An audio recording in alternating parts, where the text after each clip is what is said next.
감사합니다.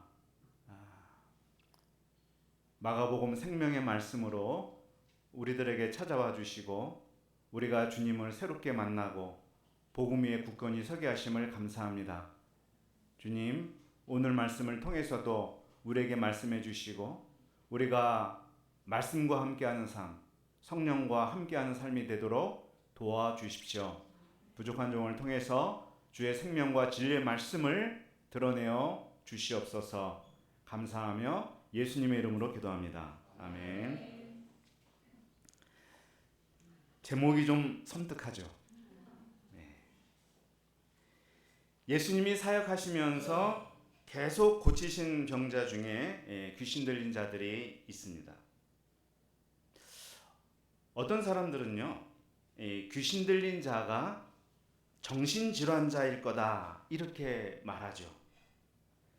고대 의학이 발달하지 않았으니 정신분열이나 여러 정신장애를 귀신 들린 것으로 묘사했을 거다 이렇게 얘기합니다. 그럴까요? 귀신 들린 자를 고치신 사건이 앞에서도 2번이 나왔었습니다. 그 귀신 들렸던 자들은 모두 예수님을 하나님의 아들이라고 분명하게 알아보고 소리를 쳤습니다. 정신에 문제가 있다면 예수님의 실체를 간파할 수 있을까요? 환청을 듣고 환각을 보는 환자가 예수님에 대해서만 뛰어난 인식 능력을 발휘했다는 게 말이 됩니까? 그러므로 성경에 나오는 귀신 들림은 정신질환과는 다른 것입니다. 우리가 또 하나 오해하지 말아야 할 것이 있습니다. 귀신이란 단어 때문에 처녀귀신, 몽달귀신, 조상귀신 등을 떠올려서는 안 된다는 것입니다. 동양에서 귀신은 죽은 자의 혼, 극락으로 가지 못한 홀령이 구천을 떠돌다 사람 몸에 붙어서 이승에서 이루지 못한 한을 푼다는 식으로 설명합니다. 그러나 성경에서 말하는 귀신은 정확히 번역하면 악령, evil spirit 혹은 마귀, 데몬이라고 말할 수 있어요. 이는 죽은 자의 혼이 아니고 사탄이 부리는 영입니다. 하나님께 반역한 타락한 천사라고도 말합니다. 보이지 않으나 뛰어난 능력과 권세를 지닌 영적인 존재입니다. 오늘날 우리가 사는 세상은 일반적으로 영적인 문제를 정신적 영역에 집어넣습니다. 그리고 정신적 영역은 신체적, 생물학적 영역으로 포함을 시킵니다. 그래서 영적 문제가 영적인 차원에서 다뤄지지 못하고 생물학적, 심리학적 차원에서 다뤄지기를 잘합니다. 진화론, 분자생물학, 뇌과학 등이 발달하면서 그런 경향이 더 짙어졌습니다. 정신질환의 경우 가령 해마나 전두엽에 손상이 있다거나 호르몬에 이상이 있다고 판단을 하고 치료합니다. 그런데 어떤 신체적 생물학적 이상이 없음에도 원인은 알 수 없는 미스터리한 일들이 우리 가운데는 많이 일어나고 있습니다. 오늘 등장하는 귀신 들린 자에 대한 접근 방식에 있어서 사람들과 예수님이 달랐습니다. 사람들은 사람의 겉모습만을 보지만 예수님은 보이지 않는 내면의 세계를 보십니다. 예수님은 그 사람과 그 사람 안에 있는 영적 실체를 분리해서 보십니다. 그래서 한 사람을 정확히 다루시는 예수님을 제자들은 옆에서 생생하게 목격하고 있습니다. 우리는 간접적이긴 하지만 말씀을 통해서 제자들이 간 길을 따라가 보겠습니다. 그들이 만난 예수님을 우리도 경험해 보겠습니다. 예수님과 제자들은 바다 건너편 거라사인의 지방에 도착을 했습니다. 광풍을 헤치고 나왔으니 한밤중이거나 새벽녘이었을 것입니다. 이때 그들을 기다리고 있던 사람이 있었습니다. 더러운 귀신 들린 사람이 무덤 사이에서 나와 예수님 일행을 맞이했습니다. 얼마나 놀랐을까요? 그냥 귀신이라고 해도 되는데 더러운 귀신이라고 표현합니다. 성경에서 더럽다는 말은요, 비위생적이다라는 말 아닙니다. 그래서 영어 성경에도 보면 dirty라는 단어를 쓰지 않고 impure 혹은 unclean 이란 단어를 써요. 자, 우리가 성령이라고 말할 때 Holy Spirit, 거룩한 영이라고 말하는데 이것에 반대되는 개념이라고 할 수가 있어요. 거룩한 영은 사람을 회복과 생명으로 이끈다면 더러운 영은 파멸과 죽음으로 이끕니다. 상식적이지 못합니다. 거짓과 일탈의 세계로 이끕니다. 인간다운 삶으로 이끌지 않고 반인간적인 삶으로 이끌어갑니다. 그래서 하나님과 원수가 되도록 하는 게 더러운 귀신이 하는 일입니다. 지금 그 귀신이 들린 사람이라고 했습니다. 들렸다 하는 말은 사로잡혔다, 장악당했다, 그런 말입니다. 귀신에 의해 조종당하는 것입니다. 내 몸에서 나의 자아가 건강하게 활동하지 못합니다. 내 몸에서 내가 노예처럼 다른 존재에 의해 끌려다니는 삶을 삽니다. 얼마나 괴롭겠습니까? 더러운 귀신이 그를 어디로 끌고 갔습니까? 3절을 보면 무덤가로 끌고 갔습니다. 가족과 지내야 하고 이 사회 공동체에서 살아야 하는데 그는 무덤가에서 살게 되었습니다. 귀신은 그를 사람들로부터, 사회로부터 멀어지게 만들었습니다. 그게 다가 아니었던 것 같습니다. 그 지역에 적지 않은 해를 끼치는 사람이 된 것 같아요. 5절을 보면 밤낮 무덤사이에서나 산에서 소리 지르고 돌로 자기 몸을 해치고 있었다고 했습니다. 짐승처럼 울부짖으며 돌로 자기를 찍어대는데 겁먹지 않을 사람이 어디 있겠습니까? 그는 금방 사회의 암적 존재가 되어버렸습니다. 그 사람 때문에 그 지방은 양돈 사업을 하는데, 뒤에 보면 나오죠. 양돈 사업 하는데 이 암퇴지들이 놀라서 자꾸 유산을 하니 양돈 사업이 제대로 안 되는 거예요. 사람들은 어떻게 하겠어요? 그를 쇠사슬로 칭칭 동요매기 시작했습니다. 우리가 그러잖아요. 개가 자꾸 지저대고 사람을 물면 당장 할 수 있는 게 뭐냐? 일단 입마개를 단단히 해야 하는 것과 똑같아요. 입마개를 매면 잠시는 조용해지겠죠. 그러나 개가 스트레스를 받으면 어때요? 더 미쳐 날뜁니다. 개에게 필요한 것은 사실 입마개가 아니라 맛있는 사료, 산책, 주인의 섬세한 돌봄, 그게 필요하죠. 사람들은 당장의 문제만 해결하고 현상만 나아지기를 바라는 거예요. 그들의 주거 환경에 손해가 없기만을 바라는 거예요. 이를 위해 쇠사슬과 고랑을 사용한 것입니다.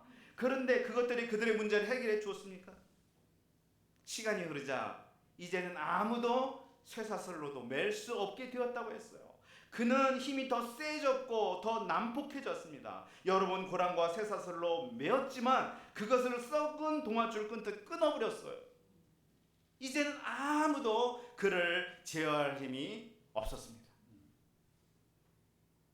그 지역사회가 그 문제를 해결하는데 두 손 두 발 다 들었다는 거예요. 사람들의 강제와 억압은 오히려 그의 폭력적인 내성만 키웠습니다. 처음엔 미친 개 정도였던 사람이 나중에 헐크로 변한 거예요. 우리의 교육 시스템이라는 게 혹시 그러지 않은가 하는 것도 우리가 돌아보게 되고요. 또 그 의료적인 것도 생각을 해보게 돼요. 당장 통증을 줄이려고 진통제, 항생제를 쓰다가 나중엔 듣는 것이 하나도 없는, 내성만 키운 그런 경우 되잖아요. 몸은 몸대로 돌이킬 수 없을 만큼 망가지고요. 물론 그거밖에 할 수 있는 게 사람들에겐 없기 때문이기도 하죠.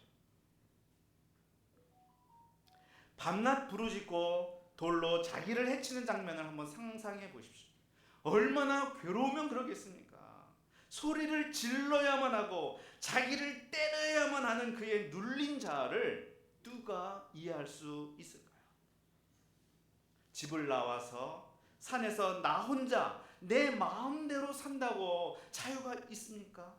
평강이 있어요? 안식이 있습니까? 여기서도 나로서 존재하지 못하고 또 마을에도 들어가지 못하니 그는 영원한 이방인인 것입니다. 인간은 더불어 사는 삶에서 행복을 맛보도록 창조된 존재입니다. 귀신과 더불어서가 아니라 사람과 더불어야 살아야 하는 존재입니다. 그런데 밤낮 귀신이 자아를 누르고 그 몸에서 주인 행세를 하니 여기가 지옥이죠. 이런 그가 멀리서 예수님을 보고 달려와 절을 합니다. 환영한 것일까요? 아니면 나를 좀 도와달라는 것일까요? 잘 모르지만 그의 입에선 귀신이 발악하는 소리가 나왔습니다. 7절을 보면 지극히 높으신 하나님의 아들 예수여, 나와 당신이 무슨 상관이 있나이까? 원하건대 하나님 앞에 맹세하고 나를 괴롭히지 마옵소서. 그도 앞에 두 경우에 귀신 들린 자처럼 예수님을 하나님의 아들로 정확히 알아보았습니다. 알지만 예수님과 관계성을 더 이상 맺기는 싫어했습니다. 나를 좀 내버려 달라고 울부짖었습니다. 그의 자아에서 나오는 소리일까요? 그도 그런 소리를 왜 하는지 잘 모를 것입니다. 그 안에 한 자아는 선한 것을 원하고 예수님을 원할지라도 그 안에 또 다른 자아는 예수님을 저주하고 선한 것을 거부합니다. 그 갈등이 지금 최고도에 달하고 있습니다. 왜 그렇게 됐습니까? 이는 예수님께서 이미 더러운 귀신아 그 사람에게서 나오라고 말씀하셨기 때문입니다.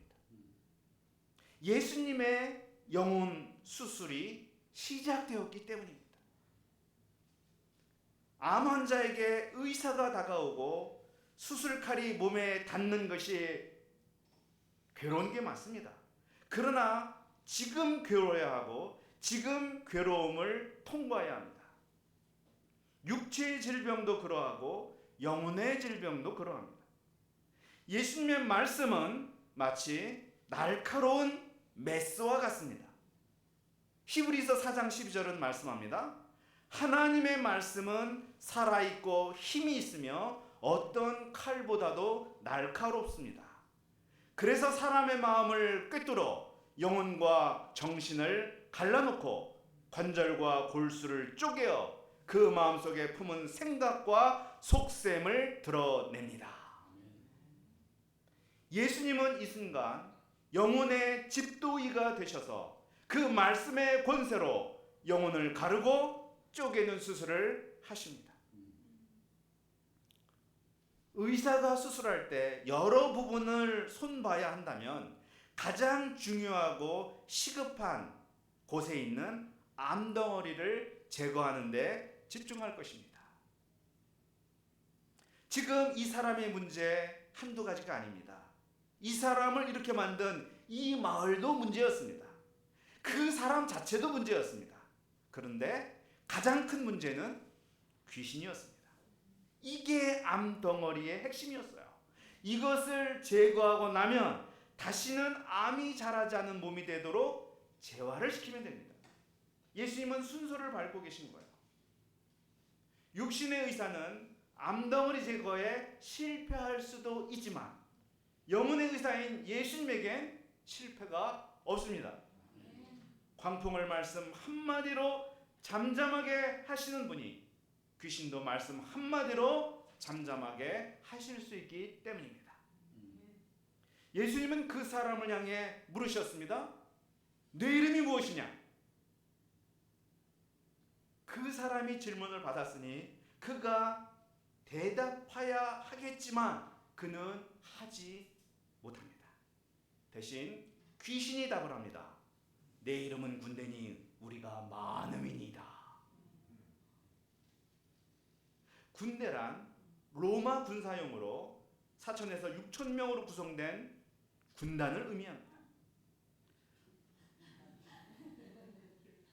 많은 귀신이, 떼귀신이 그 사람 안에서 지내고 있었다는 것을 의미하죠.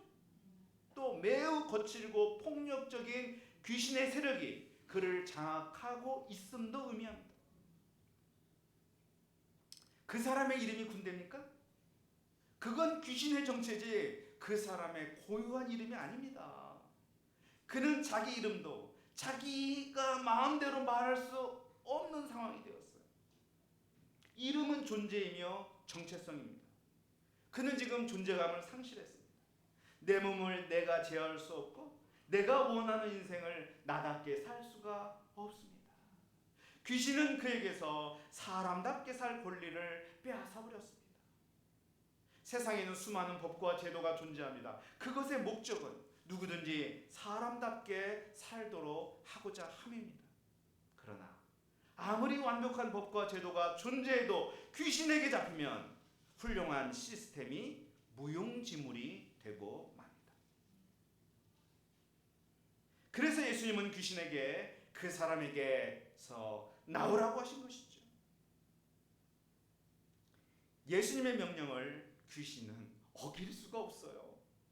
그래서 나오기는 하는데 그 지방에서 내보내지 마시기를 간구합니다. 아마 그 지방이 지내기에 적당한 환경이었던 것 같습니다. 우리가 이로보건대 귀신이 지내기를 좋아하는 곳이 좀 있구나 하는 생각도 하게 되죠. 그리고 자기들을 돼지에게로 보내달라고 했습니다. 그들에게 늘 멸망시킬 숙주가 필요한 것 같습니다. 예수님이 허락하시자 귀신들이 나와 돼지에게로 들어갔습니다. 그러자 2,000마리 되는 돼지떼가 바다를 향하여 고속 질주하더니만 비탈로 내리달아 바다에서 몰사하고 말았습니다. 예수님이 그 사람을 구원하는데 왜 귀신의 요구를 들으셨습니까? 그리고 왜 2,000마리의 죄 없는 돼지를 희생하셨는가? 이상한 생각이 듭니다. 사실 우리가 정확히는 알 수가 없어요. 다만 눈에 보이지 않는 귀신의 세력이 얼마나 강한지를 보여주신 거예요. 귀신으로 얼마나 큰 희생을 대가를 치러야 하는지도 보여주신 거예요. 그러면서 어떤 피해를 보더라도 한 사람의 생명만큼 소중한 것은 없다는 것을 가르쳐 주신 것입니다. 그렇습니다. 하나님은 인류를 구원하고자 2,000마리의 돼지떼와는 비교할 수 없는 독생자 예수 그리스도를 희생하셨습니다. 예수님은 자신이 어떤 삶을 사실 것인지 앞서 보여주신 것이라고 할 수가 있어요. 돼지가 집단 익산 소식은 곧 여러 마을에 알려졌습니다. 사람들이 어떻게 된 영문인지 보러 왔어요. 그들은 두 가지를 봤습니다. 하나는 귀신 들렸던 자가 옷을 입고 정신이 온전하여 예수님 곁에 앉아있는 모습을 보았고요. 다른 하나는 2,000마리의 돼지 사체가 호수에 둥둥 떠있는 모습을 보게 되었습니다. 그들은 두려워했다고 말씀을 합니다. 두려워했어요. 두려우면 예수님이 누구시기에 이런 일이 벌어지는가 하면서 예수님에게 관심을 가져야죠. 앞에서 광풍을 잠잠하게 하신 예수님 앞에서 제자들도 똑같이 두려워했습니다. 그리고 그들은 예수님에게 더 관심을 가졌거든요. 근데 본문의 마을 사람들은 관심을 갖지 않습니다. 왜? 양돈 사업이 망하게 된 것만 눈에 들어왔기 때문입니다. 예수님이 더 계시다가는 이제 이 마을에 있는 돼지 하나도 남지 않겠다 하는 생각이 드는 것 같아요. 그들은 예수님에게 그 지방에서 떠나달라고 간곡히 부탁했습니다. 그들은 믿음의 눈을 뜰 수 있는 절호의 기회를 날리고 말았습니다. 그들은 떠나달라고 말을 했는데요, 아까 떠나달라고 했던 이 귀신 들렸던 자는 예수님과 함께 하게 해달라고 간청하고 있습니다. 바뀌었어요. 아마 자신을 쇠사슬로 묶던 마을이 싫기도 했을 것입니다. 그런데요, 예수님은 허락하지 않으셨어요. 또 이것도 이상해요. 귀신의 요구도 받아주시는 예수님이 변화된 그의 요구를 안 받아주세요. 왜 그럴까? 여러 이유가 있겠지만 제일 중요한 건 이방인이 아직 제자 그룹에 들어올 때가 아니기 때문입니다. 예수님이 메시아심이 드러날 때도 아니거든요. 이방인이 제자가 되는 때는 사도행전에서 오순절 성령 강림 사건이 일어난 이후여야만 됩니다. 그렇지만 예수님은 그에게 할 일을 주셨습니다. 집으로 돌아가 주께서 내게 어떻게 큰 일을 행하사 너를 불쌍히 여긴 것을 내 가족에게 알리라. 사람들에게 부담만 주던 그에게 할 일을 예수님은 주셨습니다. 사명을 주신 거예요. 암덩어리 제거 수술을 받았으면 이제 아까 말씀드린 대로 암이 자라지 못하도록 재활을 잘해야죠. 귀신이 나간 사람은 다시 귀신의 지배를 받지 않도록 영적 재활을 차려야 합니다. 그것은 놀랍게도 먼저 집으로 가는 것입니다. 집에서 가족과 대화하고 변화된 모습을 보여주며 사회생활을 시작해야 합니다. 그게 기본입니다. 마을과 마을 사람들에게 가서 보여줘야 됩니다.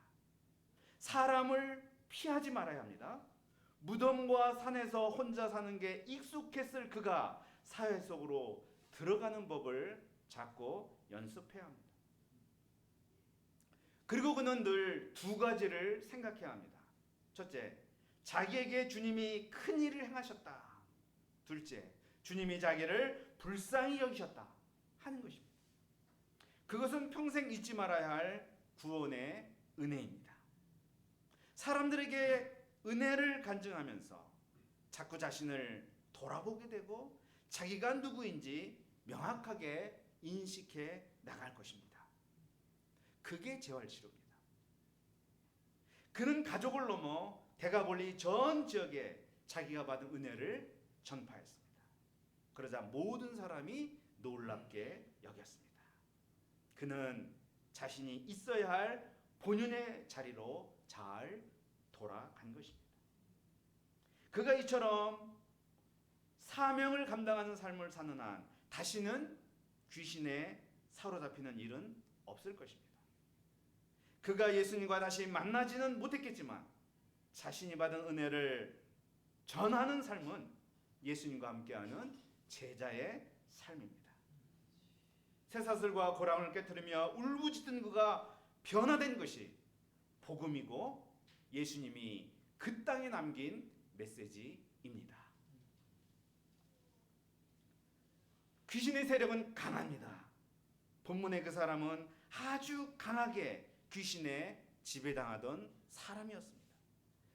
이 사람만큼은 아닐지라도 귀신에 눌린다거나 충동질을 당한다거나 잠시 제정신이 아닌 멍한 상태가 되는 경우는 흔히 있습니다. 그로 인해 나의 삶을 나답게 살지 못해 고통스러워합니다. 사람이 언제 어떻게 귀신에 들리는지는 우리가 잘 알 수 없습니다. 다만 이런 생각은 해볼 수 있어요. 성령이 언제 역사하시는가는 성경에 잘 나오거든요. 근데 아까 말했지만 더러운 귀신은 성령의 반대예요. 그렇다면 성령의 역사를 생각하면 그 반대로 우리가 응용해 볼 수 있습니다. 성령은 말씀이 임하고 회개할 때 역사합니다. 그렇다면 귀신은 그 반대겠죠. 말씀이 없고 자연인으로만 살아갈 때, 그리고 죄를 쫓아다니며 회개가 없는 삶을 살아갈 때 귀신이 지내기 좋은 환경이 갖춰지는 것일 것입니다. 이성이 깨어나고 과학이 발달할수록 귀신은 사라진다, 그런 건 없어 라고 생각해서는 오산입니다. 오히려 사람들이 모든 미스터리한 현상을 정신질환과 사회의 문제로만 돌리는 것을 귀신은 기뻐하면서 우리 안에 깊숙이 또아리를 틀고 정체를 감출 것입니다. 그러면 나는 내가 왜 이렇게 힘든지 그것도 모르고, 나의 이름이 뭔지도 귀신은 모르게 하고, 나의 정체가 무엇인지 모든 문제의 원인을 사람과 사회로 몰아가도록 하면서 고통스러운 나날을 살게 할 것입니다. 그러면 세상의 사랑은 사라지고 모두의 마음에 증오와 피해의식만 남게 될 것입니다. 그것이 사탄이 바라는 파멸과 죽음의 세상입니다. 이런 세상에서 우리를 건지시고 정신과 몸이 온전해진 삶을 살게 하신 우리 주님을 찬양합니다. 우리가 말씀을 가까이 해야겠습니다. 우리가 회개해야겠습니다. 우리가 나에게 주신 일, 사명을 힘써 감당해야겠습니다. 이것이 영적 재화를 이루는 삶입니다. 우리가 영적 재화를 날마다 잘 해내가서 정말 영적으로 건강한 우리가 될 수 있기를 주님의 이름으로 축원합니다. 기도하겠습니다. 하나님 아버지, 감사합니다. 오늘 말씀을 통해서 참 세상 사람들은 귀신 들린 자의 문제가 무엇인지도 모르고 그의 겉모습만을 보고 문제를 해결하려 하지만 그것은 문제가 해결되는 게 아니고 오히려 문제를 더 키우는 것임을 보게 됩니다. 예수님은 근본 문제가 무엇인지를 아셨고 영적인 수술을 해나가고 계십니다. 하나님 아버지, 우리가 지금 예수님을 대면하여 보지는 못하지만 그러나 말씀으로 주의 음성 듣게 하여 주시고 그 말씀 앞에서 늘 회개하게 도와주시고 또한 우리에게 주신 사명, 우리의 본분을 감당하게 하셔서 우리가 날마다 영적 재활을 하는 건강한 당신의 자녀들이 되도록 도와주시옵소서. 감사하며 예수님의 이름으로 기도합니다. 아멘.